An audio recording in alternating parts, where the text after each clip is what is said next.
অনুরাগের ছোঁয়ার আগামী পর্বতে আমরা দেখব যে কাছে এসে তাদের বিবাহ বার্ষিকীর শুভেচ্ছা জানিয়ে দীপাকে করে দিল অবাক। সূর্যের দেওয়া সারপ্রাইজ দেখে দীপার মন ভরে উঠল খুশিতে। সূর্যের মনে আজও তাদের ভালোবাসার তারিখ মনে আছে জেনে দীপার চোখে এলো জল। হ্যালো বন্ধুরা, অনুরাগের ছোঁয়ার আগামী এপিসোডের কথা বললে এখানে প্রমোতে দেখানো হচ্ছে যে সূর্য আর দীপা পরস্পর থেকে আলাদা হয়ে গেলেও আর তারা দুজনে একে অপরকে এটা দেখানোর চেষ্টা করলেও যে তারা একে অপরকে আর ভালোবাসে না, তাদের মনে ভালোবাসার আগুন এখনো নিভিয়ে যায়নি। সূর্য জানে যে আজকের দিনেই দীপা আর সূর্যের বৈবাহিক জীবনের শুরুয়াত হয়েছিল। আজকের দিনেই তাদের ভালোবাসা এক নতুন সম্পর্কের নাম পেয়েছিল। আর সূর্য প্রত্যেক বছর এই দিনটাকে দীপাকে স্মরণ করে সেলিব্রেট করেছে।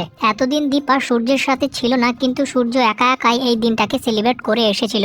রূপাকে নিয়ে দীপার বাড়ি ছাড়ার পর আজ এই প্রথমবার সূর্য তার অ্যানিভার্সারির দিন দীপাকে তার নজরের কাছে পেয়েছে। তাই সূর্য এই দিনটাকে দীপাকে ছাড়া সেলিব্রেট করার কথা ভাবতেও পারে না। তাই কিছুক্ষণের জন্য নিজেদের মতভেদ ভুলে গিয়ে সূর্য এলো দীপার কাছে তাদের বিয়ের অ্যানিভার্সারি সেলিব্রেট করার জন্য, যেখানে নিজের হাতে দীপার জন্য ফুল নিয়ে এসে সূর্য দীপাকে ফুল দিয়ে অ্যানিভার্সারি উইশ করে চমকে দিল দীপাকে।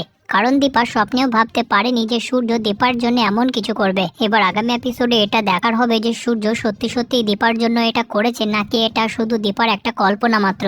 এই ভিডিওতে আপাতত অনুরাগের ছোঁয়ার প্রতিদিনের আপডেটের জন্য সাবস্ক্রাইব করতে ভুলবেন না নাটকের পৃথিবী চ্যানেলটিকে।